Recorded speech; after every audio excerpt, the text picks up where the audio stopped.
For a while now, many of your subscribers, dear Barrel614, have been asking for a video on the techniques of manipulation and the art of nonchalantly lying through your teeth.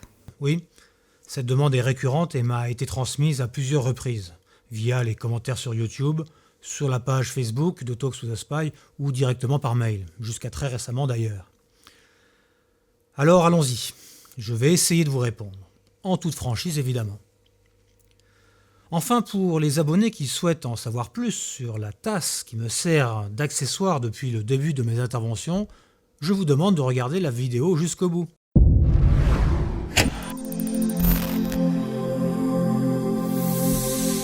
Tout d'abord, au risque de vous décevoir, il n'existe pas de formation spécifique à la DGSE sur l'art du mensonge. Je n'ai pas vraiment été formé à ça. Et je n'ai jamais assisté non plus à des séances avec un instructeur chevronné et sournois, spécialiste de la dissimulation, expert en couverture et fiction de toutes sortes. Oh no? Why not? Sessions like that would undoubtedly be useful for spies in order to better train them to manipulate, wouldn't they? Oui, vous avez sans doute raison. Mais peut-être que le mensonge relève plus de l'inné, et que cela ne s'apprend pas vraiment. On n'apprend pas dans la grammaire à composer une tragédie de Corneille, comme disait Napoléon. Vous avez remarqué que certains parmi nous sont naturellement doués pour cacher des choses à leurs semblables. Ils sont capables de dire tout et n'importe quoi, et on leur fait pourtant toujours confiance. A l'inverse, d'autres sont particulièrement peu à l'aise pour le mensonge. Ils bafouillent, ils rougissent et se prennent irrémédiablement les pieds dans le tapis. Given your experience with more than 15 years in the intelligence services, surely you've managed to acquire a trick or two that you might be able to share with us nonetheless? Oui, je vais vous donner quelques trucs. Et puis, à l'occasion de la formation initiale dispensée dans un service comme la DGSE, je dois aussi vous dire que s'il n'y a pas véritablement de cours sur comment bien mentir, il existe néanmoins de nombreux exercices pratiques qui renforcent vos capacités dans ce domaine. Il s'agit d'exercices d'ailleurs vus à la télévision pour certains d'entre eux, comme celui d'apparaître à la fenêtre d'un immeuble désigné au hasard par notre instructeur. Ou bien encore d'exercices d'appel téléphonique à des standards d'entreprise où vous devez par exemple, en 1 ou 2 appels au maximum, parvenir à parler directement au patron de l'entreprise et à récupérer son numéro de téléphone personnel. Eh bien, que vous apprennent ces exercices et à quoi servent-ils ? Eh bien, tout d'abord, ils vous permettent de prendre conscience que si vous présentez votre affaire d'une manière sérieuse et posée, il est possible de faire croire presque n'importe quoi à votre interlocuteur. Et c'est assez impressionnant. À force de réussir ce genre de coup, vous prenez confiance en vous, mais c'est quasi automatique. During your phone exercise, do you remember what your tack was? Comment j'avais fait pour parler directement au patron ? Eh bien, je m'étais présenté comme un fonctionnaire de la CNIL, la Commission nationale de l'informatique et des libertés. Je venais faire un contrôle sur le respect par l'entreprise des règles de gestion des données informatiques sur ses employés. J'expliquais que j'intervenais sur dénonciation et qu'il y avait donc un petit problème à régler. Mais je disais aussi que j'étais convaincu que nous allions pouvoir trouver une solution pour remettre l'entreprise sur les bons rails. Mon rôle était de conseiller plutôt que de punir. En tout cas, dans un premier temps. And it worked? Ça a très bien marché. Le secrétariat m'a très vite passé le patron, un peu affolé, et celui-ci voulait évidemment bien faire. Il s'est trouvé rassuré par le ton pédagogique, mais ferme, que j'ai utilisé avec lui. Alors, deuxième enseignement primordial de ce type d'exercice, c'est la préparation. Si vous êtes préparé en amont, si vous savez ce que vous allez dire, votre discours va être naturellement plus fluide. Il faut construire son argumentation avant de rencontrer la personne que vous souhaitez abuser. Sinon, vous allez avoir tendance à bafouiller et à chercher vos mots. Et l'effet est évidemment désastreux. La préparation de la mission, c'est ce qui permet à un agent clandestin de se faire passer pour un autre, et donc de mentir pratiquement sur toute la ligne, sur ce qu'il est vraiment et sur ses véritables intentions. C'est là qu'intervient la fameuse légende. Vous devez la travailler pour qu'elle devienne une deuxième nature. Vos études, vos adresses successives, la boulangerie du quartier, vos amis, leur numéro de téléphone, votre réseau Facebook, etc. Vous devez tout savoir. Et vous devez pouvoir apporter à tout moment la preuve de ce que vous avancez.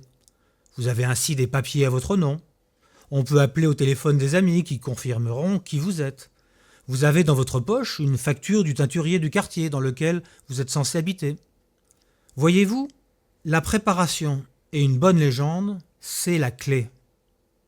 Vous allez inspirer confiance et tout le monde va vous croire parce que tout tient debout. Tout est crédible. So if I want to be a credible liar, I need only to have planned properly, to come home at night with a municipal library book, for example, in order to be able to pretend that that's where I was, when really I was elsewhere. Mais précisément, vous avez parfaitement saisi l'idée. Pour vous aider à mentir, il y a aussi une règle importante chez les espions qui vous permettra de n'être jamais pris au dépourvu. Jusqu'à présent, je vous ai présenté des scénarios préparés à l'avance. Mais que faire si vous rencontrez une personne au mauvais moment et au mauvais endroit ? « Hé, Charles, qu'est-ce que tu fais là ?» Si vous cherchez à inventer une histoire au débeauté là tout de suite, la personne va immédiatement sentir que vous êtes pris en faute et que vous cherchez à dissimuler la réalité. Cette règle, c'est le fameux prétexte de présence. Il faut toujours avoir pensé à un prétexte de présence lorsque vous faites quelque chose d'interdit, pour avoir une explication à donner en cas d'imprévu, d'une manière la plus naturelle possible. Que faites-vous là ? Je cherche la pharmacie de garde. Vous avez noté qu'il y avait une pharmacie à quelques pas de l'endroit où vous souhaitez vous rendre. Avec qui es-tu ? Avec une chercheuse en biologie qui souhaite savoir à qui s'adresser à l'ambassade. Je lui ai proposé mon aide. Vous voyez, si vous avez un bon prétexte de présence, vous parviendrez, dans la majorité des cas, à vous sortir de n'importe quel guêpier. Enfin, pour finir, j'aimerais vous montrer un extrait d'un film, afin d'illustrer ma démonstration sur le mensonge. C'est un extrait des Patriotes d'Éric Rochant, le créateur et showrunner du Bureau des légendes. Dans cette séquence, l'actrice Emmanuelle DeVos joue une espionne du Mossad qui cherche à poser un micro dans l'appartement d'une cible à recruter. Elle a parfaitement bien préparé son affaire et elle se sert d'un prétexte qui fait mot. Bonjour madame, Jugez excusez-moi de plutôt. vous déranger, je suis votre voisine du 6e. Je rentre de voyage et mon compagnon a oublié de me laisser les clés. Est-ce que je peux passer un coup de téléphone chez vous, s'il vous plaît ? Laissez rentrer. Merci.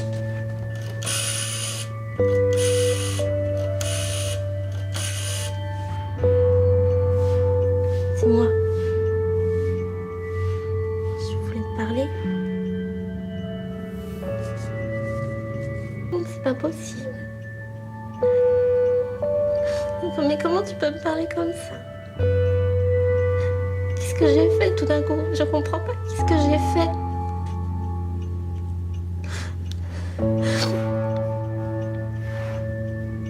C'est à cause de l'avortement. Mais c'est...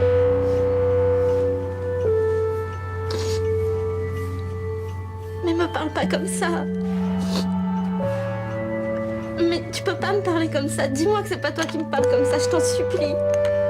Je t'en supplie, dis-moi que c'est pas toi qui me parle comme ça.